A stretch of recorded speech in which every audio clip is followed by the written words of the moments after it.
हमारे जीवन की हर एक परिस्थिति जिनका हम सामना करते हैं, एक तो हम उस पर राज्य कर सकते हैं या उसके अधीन हो सकते हैं। शुरू से ही परमेश्वर ने हमें राज्य करने के लिए बनाया है, लेकिन पतन के कारण पृथ्वी को अपने वश में करके उस पर राज्य करने का अपना अधिकार हम खो चुके हैं। हमें छुड़ाने के द्वारा प्रभु यीशु मसीह ने हमें सामर्थ्य दी है और अधिकार दिया है कि हम जीवन में राज्य करें।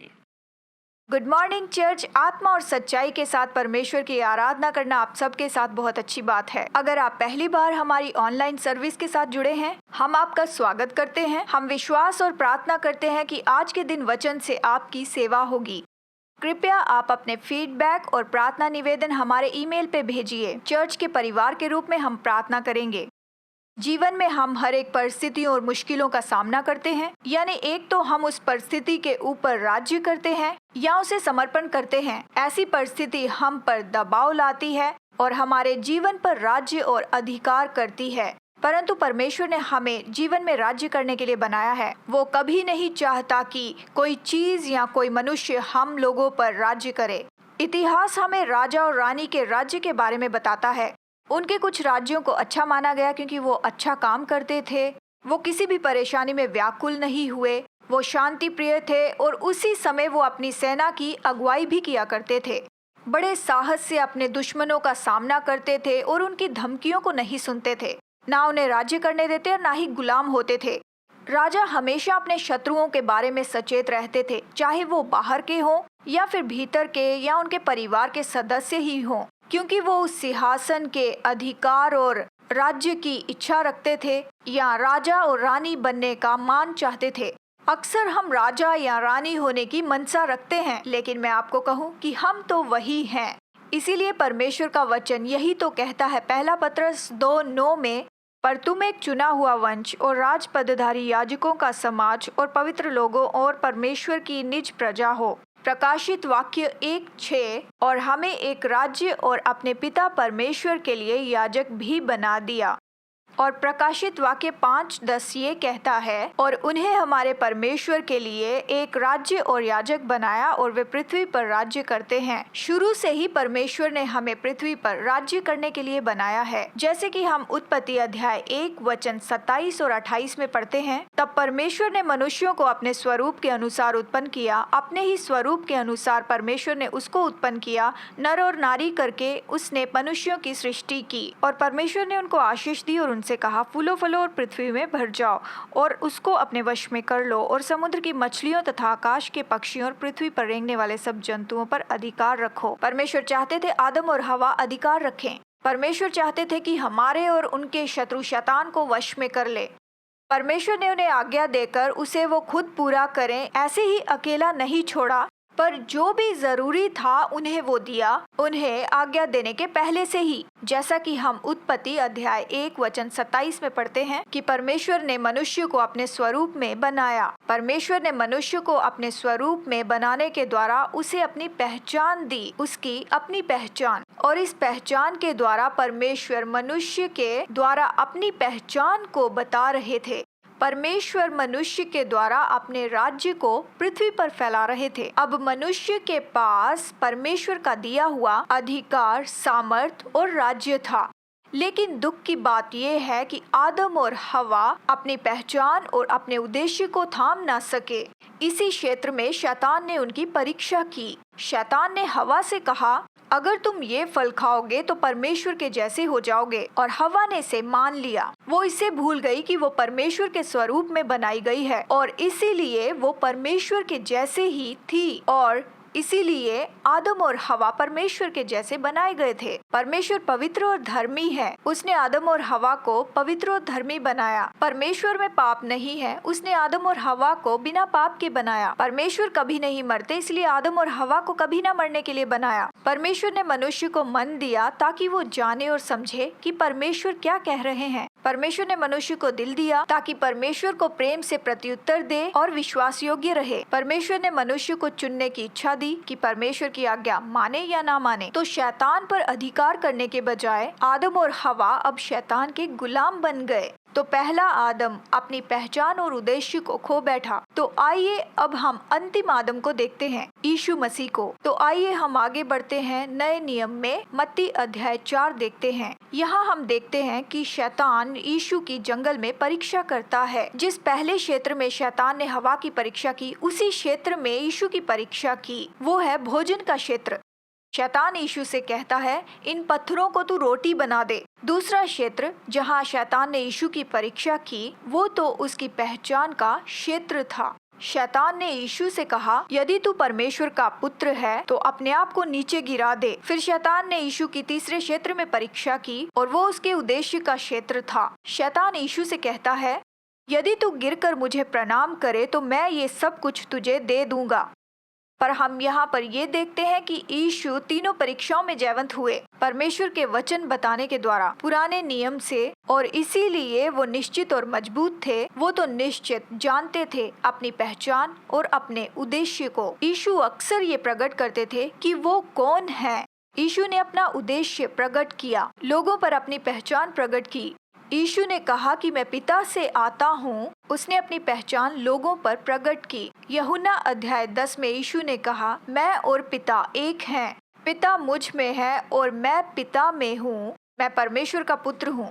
सुसमाचार में हम हमेशा देखते हैं, यीशु ने कहा, उसने लोगों से कहा कि पिता से मैं जो सुनता हूँ वही कहता हूँ और पिता जो करता है मैं वही करता हूँ। हम देखते हैं यीशु अपना उद्देश्य प्रकट करते हैं जब उसने कहा, मैं अपने स्वर्गीय पिता की इच्छा पूरी करने के लिए आया हूँ। यूहन्ना अध्याय 4 वचन 34 में यीशु ने उनसे कहा, मेरा भोजन ये है कि मैं अपने भेजने वाले की इच्छा के अनुसार चलूं और उसका काम पूरा करूं। यीशु तो हम जैसे ही एक मनुष्य थे। हम पाते हैं कि जीवन में उसने सफलता के साथ राज्य किया। वो परीक्षा पर जयवंत हुआ। तूफान में वो शांति से सोया। वो ना तो कभी डरा और ना किसी दहशत में आया। दुष्टात्मा या बीमारी या फिर शैतान से उसके लिए कोई रुकावट नहीं आई कि चंगाई और छुटकारे की सेवा करे। सामर्थ और अधिकार के साथ उसने बीमारों को चंगाई दी। उसने मुर्दों को जिलाया। दुष्टात्माओं से ग्रसित लोगों को छुटकारा दिलाया। वो दुष्टात्माओं, बीमारियों और मृत्यु के ऊपर स्वामी के जैसे रहा, क्योंकि उसने उन्हें अपना शत्रु समझा जिन्हें उसने पहले ही हरा दिया था। वो शैतान और बीमारी का गुलाम बनकर नहीं रहा या कोई रोग या फिर दुष्टात्माओं का। पहले आदम के कारण हम पृथ्वी को वश में करना और अधिकार में करना गवा चुके हैं, पर अंतिम आदम यीशु मसीह जीवन में सफलता के साथ राज्य किया। जीवन में राज्य करने का मतलब क्या होता है? जीवन में राज्य करने का मतलब ऊपर रहना, नीचे नहीं, कि विजयी हो जाए, जयवंत हो जाए और अधिकार ले लें, कि सिर बने, पूछ नहीं, कि राज्य करें और परिपूर्णता के साथ विश्राम करें, कि वश में कर ले, सफल हो, संपन्न हो, समस्या में बुद्धि और कृपा के साथ काम करें और अनुग्रह के साथ काम करें, चाहे हम पृथ्वी पर अपने एक निश्चित दशा में क्यों न रहें। क्योंकि यीशु जीवन में राज्य करने में सफल रहे, तो एक बार हमने फिर से असली उद्देश्य पाया कि हम सब कुछ वश में कर लें और राज्य करें। यीशु का उद्धार हमें अपने इस टूटे हुए स्वरूप को नया बनाने में मदद करता है, और जिन्होंने उद्धार को स्वीकार किया वो अपने असली उद्देश्य और स्वरूप में जुड़ चुके हैं। और हमें ये अधिकार दिया गया है कि हम अपने शत्रु को वश में कर लें और जीवन में राज्य करें। क्या हम इसके लिए आमीन कह सकते हैं? मैंने नहीं सुना, क्या आप इसके लिए आमीन कहेंगे? आमीन। क्योंकि परमेश्वर यीशु ने अपने जीवन में राज्य किया, तो हम भी सफलता से जीवन में राज्य कर सकते हैं। यीशु ने हमें सामर्थ और अधिकार दिया है कि किसी भी परिस्थिति और रुकावट पर हम जयवंत हो जाएं। और क्रूस पर यीशु ने शैतान को हरा दिया, उसने डर को हरा दिया, पाप को हरा दिया, और इसीलिए हम भी किसी भी परिस्थिति पर जय पा सकते हैं जो नियंत्रण करके हमको दबाना चाहते हैं। और हम भी जीवन में राज्य कर सकते हैं परीक्षाओं पर, बीमारी, अकेलेपन पर, निराशा और शोक पर, दर्द पर और दुख पर। और हम परीक्षा के डर पर जय पा सकते हैं, असफलता, लोगों और वस्तुओं पर और परिस्थितियों पर, क्योंकि यीशु ने अपने जीवन में राज्य किया। हम भी जीवन में राज्य कर सकते हैं। तो हम जीवन में कैसे राज्य करें? इस सवाल के जवाब के लिए आइए देखते हैं यीशु ने जीवन में राज्य कैसे किया। यीशु पिता के बहुत नजदीक था। वो हमेशा एकांत की जगहों पर जाता था और पिता के साथ एकांत में समय बिताता था और वहीं से वो अपना बल प्राप्त करता था और वहीं से वो सुनता था कि पिता उससे क्या चाहता है और वहीं से वो जान पाता था कि उसका पिता उससे क्या चाहता था कि वो करे। जीवन में राज्य करने की पहली कुंजी पिता के नजदीक होना है।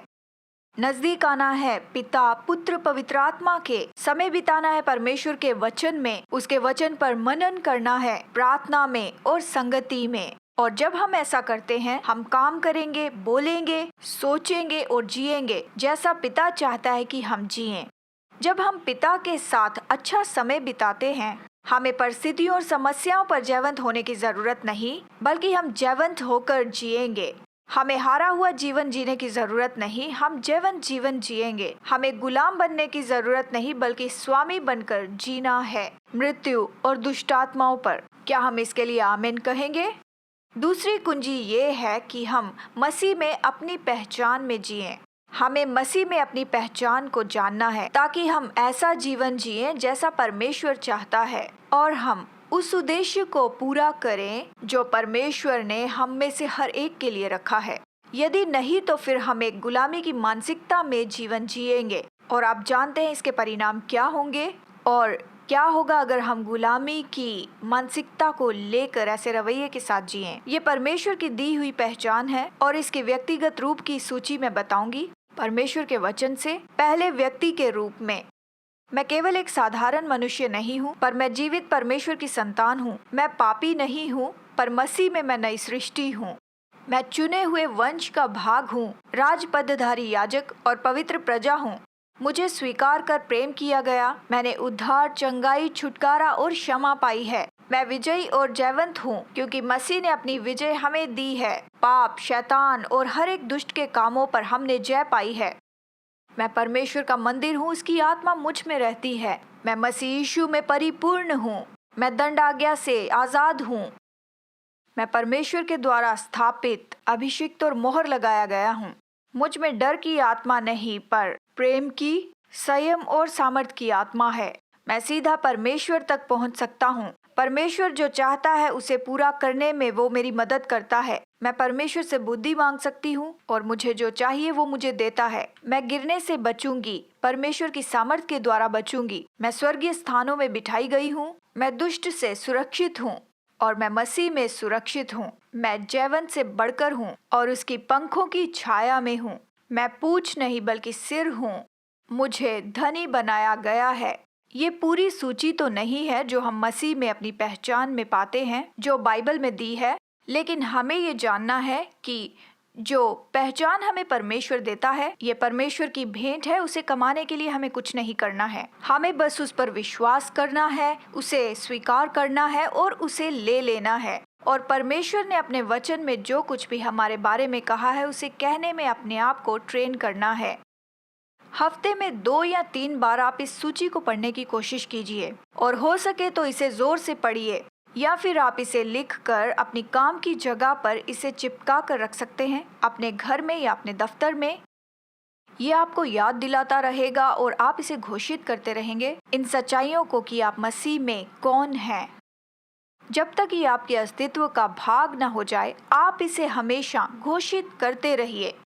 जब तक कि ये आपकी कोशिकाओं में ना आ जाए, जब तक कि ये आपका भाग ना हो जाए, जब तक कि ये आपके व्यक्तित्व में बुना ना जाए, ताकि ये हमारे जीने के तरीके और सोच पर प्रभाव डाले। ये ऐसा नहीं है कि केवल कुछ समय तक हम इसे घोषित करते रहें या फिर कहते रहें, बल्कि ये जीवन भर उसके साथ जुड़ना है जो कुछ भी परमेश्वर ने हमारे बारे में कहा या घोषित किया है। यीशु जो आपके बारे में कहता है उसके साथ जुड़ जाइए। यीशु ने कहा, मैं वही कहता हूँ जो पिता कहता है। यदि आप वही कहना चाहते हैं जो पिता कहता है, तो जो पिता आपके बारे में कहता है वही आप कहना शुरू कर दीजिए। तो आइए हम घोषणा करने के लिए तैयार हो जाएं। आप खड़े होना चाहते हैं तो खड़े हो जाएं। तो आइए अपनी बाइबल को हम उठा लें।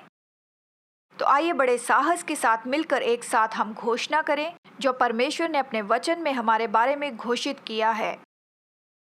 आइए एक साथ मिलकर हम इसे कहते हैं, ये परमेश्वर का वचन है। परमेश्वर इसके द्वारा मुझसे बात करता है। मैं वही हूँ जो परमेश्वर कहता है मैं हूँ। परमेश्वर जो कहता है मैं कर सकता हूँ, मैं कर सकता हूँ। मैं वो सब बन सकता हूँ जिसकी प्रभु ने प्रतिज्ञा की है। मैंने उद्धार, चंगाई और छुटकारा पाया है। मैं आशीषित, जयवंत, संपन्न और विजयी हूँ। मैं परमेश्वर की दासी हूँ, मसीह की दासी हूँ और बहुत से लोगों के लिए उसकी आशीष का स्रोत हूँ। मैं उसका वचन ले लेती हूँ, उसके वचन पर विश्वास करती हूँ और उसके वचन से जीती हूँ और मसीह मेरा स्वामी है और उसी के लिए मैं पूरे समर्पण में रहती हूँ। मैं खुद को नई मशकों के रूप में देती हूँ कि नया दाखरस प्राप्त करूँ और ताज़ा तेल मुझ पर उंडेला जाए।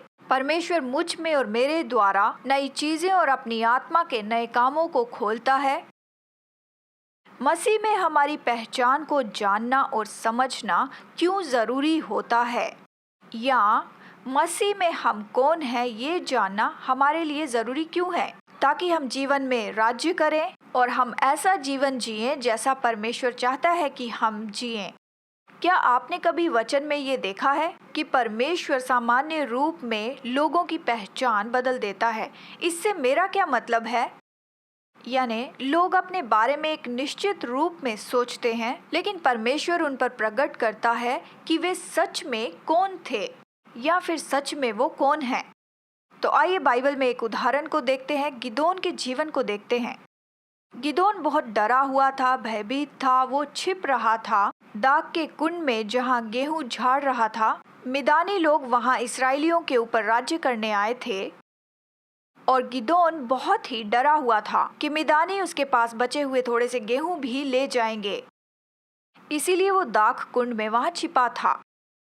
लेकिन एक दिन परमेश्वर का स्वर्गदूत गिदोन को दर्शन देता है और स्वर्गदूत ने गिदोन से कहा कि शूरवीर सूरमा, परमेश्वर तेरे साथ है। गिदोन ने अपने बारे में कभी भी सामर्थी योद्धा के जैसे नहीं सोचा था और ना ही योद्धा जैसे काम किया कुछ भी हो। जब गिदोन ने ये सब कुछ देखा जो परमेश्वर ने उसके बारे में सोचा, और तभी वो इस्राएलियों को उनके शत्रुओं से छुड़ाने के लिए आगे बढ़ने लगा। चलिए एक और उदाहरण देखते हैं। दाऊद तो केवल एक चरवाहा लड़का था। अपने पिता की भेड़ों की रखवाली करता था। कोई भी, यानी उसके भाई भी, ना ही उसके पिता ने, यहाँ तक कि उसने खुद भी नहीं सोचा था कि वो इसराइल का राजा होगा। पर परमेश्वर ने इसराइल के राजा के रूप में दाऊद को देखा और उसने शमूएल भविष्यद्वक्ता को उसके अभिषेक के लिए भेजा और हम लोगों ने ये देखा है कि दाऊद इसराइल का राजा बना। आप अपने आप को कैसे देखते हैं? आप अपने आप को ऐसा देखते हैं जिससे किसी ने प्रेम नहीं किया, स्वीकार नहीं किया हो, किसी ने कीमत नहीं जानी, जिसका लोग बस उपयोग करते हैं। लेकिन परमेश्वर आपको ऐसे नहीं देखता। परमेश्वर आपको अपनी संतान के रूप में देखता है, जिससे वो बहुत ही गहराई से प्रेम करता है। परमेश्वर आपसे इतना प्रेम करता है जिसका कोई नाप नहीं है। परमेश्वर के प्रेम से आपको कुछ अलग नहीं कर सकता। कुछ भी परमेश्वर के प्रेम को आपके लिए नहीं बदल सकता। परमेश्वर की नजरों में आप बहुत बहुमूल्य हैं। उसने आपके नाम को हथेली पर लिख रखा है। आप उसके बहुत ही करीबी हैं और वो आपके मूल्य को जानता है। आप अपने आप को असफल महसूस करते हैं। आपकी असफलता और कमजोरी आपको रोकती है और रुकावटें बनती है जो लक्ष्य परमेश्वर ने आपके जीवन में रखे हुए हैं। आप कुचला हुआ महसूस करते हैं, हारा हुआ और असहाय। लेकिन परमेश्वर आपको असफल नहीं देखता। मसीह में आप जयवंत हैं। मसीह में आपने जय प्राप्त की है। क्रूस पर यीशु ने आपको जयवंत बनाया है सारी चीजों के ऊपर। मसीह में हम सब कुछ कर सकते हैं जो हमें बल देता है और परमेश्वर हमें गिरने से बचाता है। और आप सिर ठहरेंगे, पूछ नहीं। क्या आप निरंतर डर को अपने अंदर महसूस करते रहते हैं? फाइनेंस में गड़बड़ी ना हो जाए, नौकरी ना चली जाए या फिर संबंध ना टूट जाएं, ये आपको दिन रात नियंत्रण करने लगता है। क्या आपका विश्वास किसी भी काम नहीं आता? आप डर में जी रहे हैं, परीक्षाओं से डरते हैं, लोगों से डरते हैं, परिस्थितियों से डरते हैं, मौत के डर से, दुख से या फिर टूटने से। लेकिन परमेश्वर ने हमें डर की आत्मा नहीं दी है, पर परमेश्वर ने सामर्थ, प्रेम और संयम की आत्मा दी है। क्या आप अपने आप को इस तरह से देखते हैं जो बस कमी में या फिर गरीबी में और ज़रूरतों में पड़ा रहता है? परमेश्वर की संतान होने के नाते, राजाओं का राजा, प्रभुओं के प्रभु की संतान, आप आशीषित हैं। परमेश्वर की संतान होने के नाते आपके पास वो सब कुछ है जो आपको चाहिए, क्योंकि परमेश्वर का वचन कहता है कि तुम्हें कुछ भी कमी नहीं होगी, क्योंकि यहोवा मेरा चरवाहा है, मुझे किसी भी चीज की घटी ना होगी। परमेश्वर का वचन कहता है कि तुम भले काम करो, और ये उन्हें कहा गया है जो उससे प्रेम करते हैं और उसके मार्गों पर चलते हैं। यदि आप जीवन में राज्य करना चाहते हैं तो दूसरी कुंजी है कि हम अपनी पहचान और उद्देश्य को जानें और उस पहचान और उस उद्देश्य के साथ जीना है। तीसरी कुंजी ये है कि हम परमेश्वर के उद्देश्य को अपने जीवन में पूरा करें। परमेश्वर ने हमें बनाया है कि हमारे कामों में हम उसको दर्शा सकें, ताकि हम जिस परमेश्वर की सेवा करते हैं लोग उसे जानें। हम जिस प्रभु की आराधना करते हैं लोग उसे जानें, और परमेश्वर की महिमा इस पृथ्वी को ऐसे भर देगी जैसे पानी समंदर को। परमेश्वर की महिमा कि वो कौन है और उसने क्या किया है, लोग उसे जान पाएंगे और उसके गवाह ठहरेंगे। तो आइए अब हम 2 उदाहरण देखेंगे। पहला उदाहरण हम दानियल का देखेंगे। दानियल ने अपने आप को अलग साबित किया, बाकी सारे प्रधानों से बिल्कुल अलग तरह का जीवन जीने के द्वारा। उसमें खास विशेषता थी और वो अपने कामों में बहुत ही प्रभावी भी था कि राजा ने ये निर्णय लिया कि दानियल को वो सारे राज्य के ऊपर में अधिकारी नियुक्त करे। हालांकि दूसरे जो प्रधान थे इस बात से खुश नहीं थे, वो तो बस दानियल पर दोष लगाने का अवसर ढूंढ रहे थे, लेकिन उन्हें कुछ नहीं मिला, क्योंकि दानियल बहुत ही ईमानदार, विश्वास योग्य और समर्पित था, प्रभावशाली और अपने कामों में बहुत ही माहिर था। उन्होंने उसमें कोई भ्रष्टता नहीं पाई, क्योंकि वो बहुत भरोसेमंद था। क्या दानियल ने मुश्किलों और चुनौतियों का सामना किया? जी हाँ, जरूर, क्योंकि बहुत से लोग थे जो उससे जलते थे, उसे पसंद नहीं करते थे, और वो उसे निकाल देने के लिए मौका ढूंढने लगे कि उसे दूर कर दें, अपने मार्ग से निकालें। लेकिन दानियल बहुत ही प्रभावी था, उत्तम था और समझौता नहीं करता था। जिस परमेश्वर की वो आराधना करता था, सेवा करता था, वो उस राज्य में जाना जाता था और उस राज्य के लोग परमेश्वर का भय रखते थे। ये इस तरह से हुआ कि राजा ने आज्ञा दी और अपनी प्रजा से ये कहा कि उन्हें दानियल के परमेश्वर की आराधना करनी चाहिए, क्योंकि केवल दानियल का परमेश्वर ही परमेश्वर है। राजाओं का राजा, प्रभुओं का प्रभु और सच्चा जीवित परमेश्वर है। राजा ने ये बात भी मान ली कि दानियल का परमेश्वर सारे ईश्वरों का परमेश्वर है और जीवित है। दूसरे देश में रहते हुए इतनी चुनौतियां और इतने दुख उठाते हुए हम देखते हैं दानियल जयवंत हुआ और जीवन में राज्य किया। वो हर परिस्थिति पर जयवंत हुआ और अपने जीवन के लिए परमेश्वर का उद्देश्य पूरा किया। तो चलिए एक और उदाहरण देखते हैं। ये है पौलुस का उदाहरण। पौलुस उद्देश्य के साथ जीवन जीता था और उसे एक महान प्रेरित के रूप में भी जाना जाता है, और उसने बहुत से प्रकाशन भी प्राप्त किए। और हम ये भी देखते हैं कि पौलुस ने बहुत दुख भी उठाए। दूसरा कुरिन्थियों अध्याय 11 वचन 23 से 33 तक हम देखते हैं पौलुस अपने क्लेशों की सूची बताता है। ये सूची आपकी स्क्रीन पर है। समय की कमी होने के कारण हम इसे नहीं देखेंगे। पौलुस अपने क्लेशों को पल भर के और हल्के बताता है। वो क्यों इसे हल्के और पल भर के कहता है? दूसरा कुरिन्थियों अध्याय 4 वचन 15 में पौलुस बताता है कि उसने इतना क्लेश क्यों सहा, क्योंकि सब वस्तुएं तुम्हारे लिए हैं, ताकि अनुग्रह बहुतों के द्वारा अधिक होकर परमेश्वर की महिमा के लिए धन्यवाद भी बढ़ाए। ऐसा हम इस वचन में पढ़ सकते हैं। पौलुस अपने क्लेशों को ऐसे पल भर के और हल्के कैसे बता सकता है? वो इसे हल्के और पल भर के इसीलिए मानता है क्योंकि उसने इससे भी बड़ा उद्देश्य देखा था। उसने देखा कि उसके प्रचार के द्वारा, उसकी शिक्षा के द्वारा बहुत से लोगों ने सुसमाचार स्वीकार किया, बहुत से लोग विश्वास कर रहे थे, बहुत से लोग उद्धार पा रहे थे और परमेश्वर की महिमा भी लोगों के ऊपर प्रकट हो रही थी। और इसीलिए वो जीवन के अंत में ये लिखता है, दूसरा तीमुथियुस अध्याय 4 वचन 7 में, मैं अच्छी कुश्ती लड़ चुका हूँ, मैंने अपनी दौड़ पूरी कर ली है, मैंने विश्वास की रखवाली की है। हमारे जीवन में परमेश्वर की योजना और उद्देश्य पूरा करना, ये तो आसान नहीं होता, ये बहुत सी चुनौतियों के साथ आता है और मुश्किलों के साथ। लेकिन ये परमेश्वर की योजना और उद्देश्य को पूरा करने में कैसे मदद कर सकता है? वही जिसने दानियल और पौलुस को योग्य बनाया था कि परमेश्वर के दिए उद्देश्यों को वो पूरा करें, कि परमेश्वर के दिए कामों को वो पूरा करें। पहली बात, उन्होंने आज्ञा मानी, अधीन हुए और समर्पण किया कि मसीह का राज्य उन पर अधिकार करे।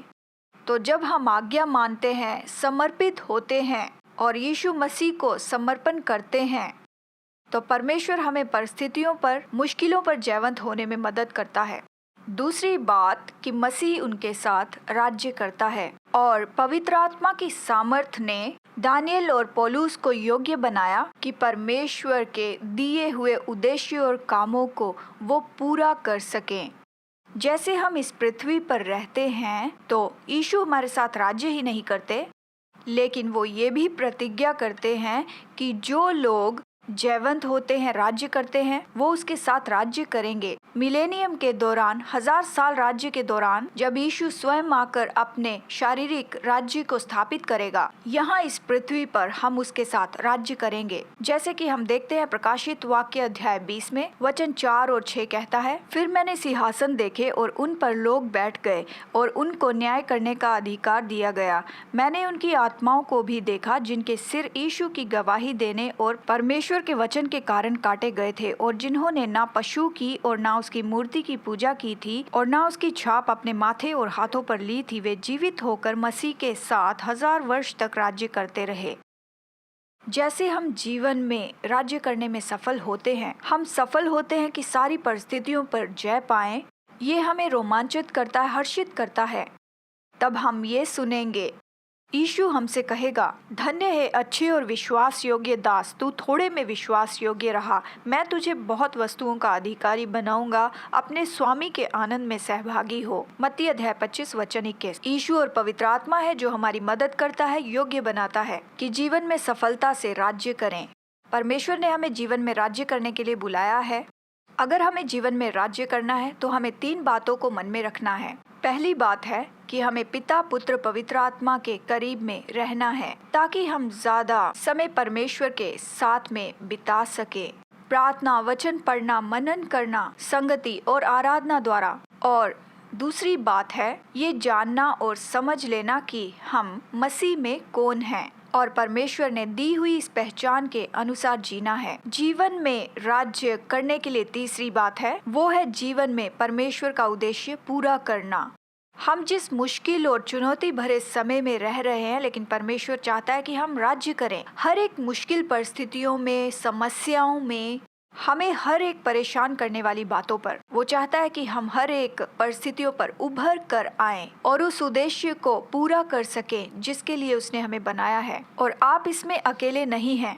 मसीह ने हमें अपनी पहचान दी है, शत्रु पर उसकी सामर्थ और अधिकार दिया है। जैसे हम उसके साथ स्वर्गीय स्थानों में बैठे हैं, हमारे जीवन और सुभक्ति के लिए हमें जो भी चाहिए उसने दिया है। हमारे युद्ध के लिए जरूरी हथियार आत्मा की तलवार जो कि परमेश्वर का वचन है, और जब हम उसके साथ राज्य करेंगे तो भविष्य की आशा दी है।